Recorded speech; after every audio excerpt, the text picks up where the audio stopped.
Mesdames et messieurs, accueillons le vent de Brédune, s'il vous plaît. Ils vont venir en coup de vent. Oula, ils sont nombreux, j'ai l'impression. Sébastien qui arrive. Voilà, on peut les applaudir, s'il vous plaît, le vent de Brédune. Bonjour Sébastien. Qui va s'asseoir? Bon, il y a de la place pour presque tout le monde. J'en prends pas mal, mais j'en laisse aussi. Asseyez-vous les enfants, donc vous êtes venus avec toute la famille. Donc tu peux nous présenter d'abord Sébastien toi-même. Alors moi c'est Sébastien, trésorier du vent de Brédune. Franck Tintillet, le président du vent de Brédune. Le président. Et nous sommes venus avec deux jeunes pilotes de cerf-volant pilotables, dont un, ça fait à peu près un mois. C'est qui, c'est toi? Qui pratique. Et, quel est son prénom? Tristan. Tristan, tu as quel âge? 11 ans. 11 ans. Et c'est une perle. Et c'est une perle. Une perle. Franchement, c'est un petit bijou au niveau cervoliste. Ah, il a à peine 3 semaines de pratique et il nous fait des superbes figures.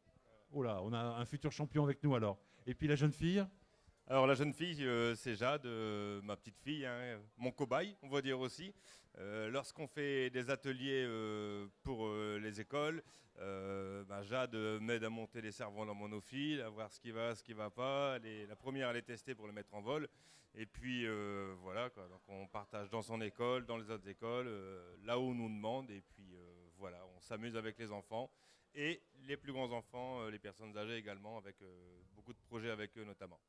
Alors, être à Brédune et sur une plage de plusieurs kilomètres dans un pays où il y a régulièrement du vent, pas toujours, mais enfin régulièrement, c'était presque naturel de faire du cerf-volant. Ça fait longtemps que l'assaut existe? Alors, l'assaut, elle a été créée en 2011.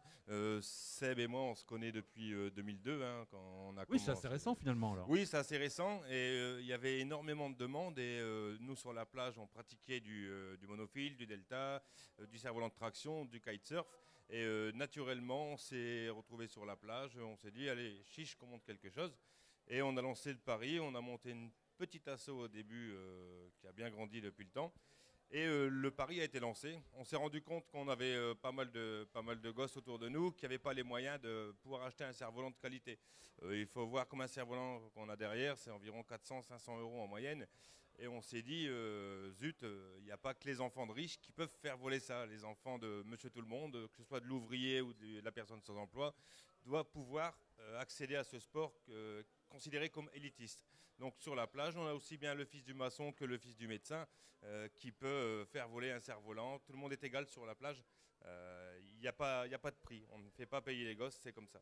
Parce que l'association est jeune, mais le cerf-volant en lui-même, ça remonte à l'origine de l'humanité. Bon, j'exagère un peu, mais enfin, ça remonte à très très très longtemps. Et ça a été très très longtemps un jouet ou un amusement, on va dire peut-être. Et aujourd'hui, ça a changé le cerf-volant. C'est quoi? C'est un sport carrément? Alors, c'est en premier lieu, le cerf-volant, c'est un objet religieux, on va dire. C'est pour pouvoir communiquer avec les dieux. On faisait monter le cerf-volant. À savoir que son mot a été déformé. À la base, c'est cerf-volantas, ça veut dire serpent volant. Et par une erreur d'écriture simplement au XVIIIe siècle, au lieu d'écrire serpe volant, on a écrit cerf volant. Et en France, oui, parce qu'un cerf volant, ça veut rien dire. Ça n'existe pas. Serpent volant est le terme le plus précis. Donc, il est considéré comme loisir, mais aussi comme sport. Lorsqu'on fait nos ateliers sur la plage, on explique quand même la dangerosité d'un cerf-volant. Même un simple monophile, ça peut vous trancher un doigt. Il faut savoir que les voiles de traction qu'on utilise, en pleine vitesse, ça vous coupe une pastèque en deux. On a déjà fait les tests, donc c'est pour ça qu'on ne peut pas faire voler tout et n'importe où, et n'importe comment. Donc il y a des règles de sécurité à appliquer avant tout. C'est un sport aussi, enfin c'est une discipline qui a dû énormément évoluer avec la technologie, les nouveaux matériaux, que ce soit des voiles, que ce soit des armatures, que ce soit des fils, ça a dû beaucoup évoluer aussi. Alors, évoluer énormément, effectivement, notamment au niveau de l'armature. Hein. Bon, tout le monde a connu, nos grands-parents ont connu, ce qu'on appelait les marionnettes, hein, qui étaient faites avec du bois fendu ou du bambou. On utilisait du papier également. On faisait la colle à l'ancienne, c'est-à-dire avec de la chapelure, hein, qu'on mouillait légèrement pour faire les bords des cerfs-volants. Et on faisait la queue en papillote, avec des papiers en forme de papillon. Là, maintenant, on est passé sur des matériaux pour les éléments de compétition. On est parti sur du carbone ultralight. premier contact avec le sol, ça explose. Donc c'est du 4 mm, 6 mm. Et pour les ateliers comme on en fait actuellement, on utilise plus de la fibre de verre qui est beaucoup plus résistante. Alors tout à l'heure, on s'est fait plaisir avec Victoire, que vous connaissez, qui a fait les tirages au sort tout à l'heure pour le quiz flamand. Victoire a voulu essayer de tirer un cerf-volant. Franck, vous l'avez un petit peu initié. Et elle s'est aperçue que c'était très physique aussi. Et c'est une discipline qui est à la fois très technique. C'est un sport où, dans le sens où, justement, il faut avoir des gestes techniques précis et où c'est physique aussi, malgré tout. Alors voilà, physique, c'est très très physique. La première fois que les gens entendent parler de cerf-volant, pour eux, oui, c'est un jouet, on va y aller tranquillement. Mais on n'est pas les maîtres de la nature, c'est la nature qui domine et on joue avec elle. Le cerf-volant, notamment le cerf-volant que la demoiselle a été tout à l'heure, elle a vite compris que l'attraction faite par le vent était énorme. Et en plus, là, elle a sorti une voile qui mesurait 2,80 m. Logiquement, cette voile est prévue pour des vents à 60-70 km/h. Donc là, on l'a sorti dans un vent léger.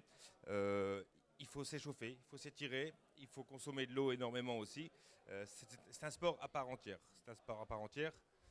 Il y a des compétitions, justement, parce qu'on parle de sport. Il y a des...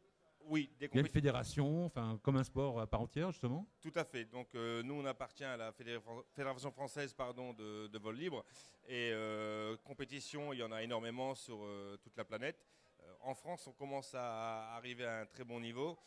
On a recruté au niveau de notre association le triple champion de Belgique qui est venu s'inscrire à Bredune.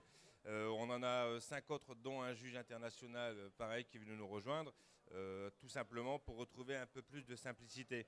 C'est un sport, certes, il y a de la compétition, mais il ne faut pas perdre ce côté plaisir et ce côté partage qu'on veut faire partager aux autres. Bientôt, vous aurez un champion maison avec Tristan. Alors Tristan, c'est le phénomène, on va dire, de l'assaut qui vient d'arriver tranquillement. On va dire que l'élève a dépassé le maître dans certaines disciplines. Notamment, on a un cerf-volant, un cauchemar, on va dire. C'est un cerf-volant qui se pilote à une main, qui se pilote à 3 fils. C'est un cerf-volant qui est à la base, nous on l'avait plus dédié aux personnes handicapées, puisqu'il permettait justement à partir d'un fauteuil roulant de pouvoir le piloter.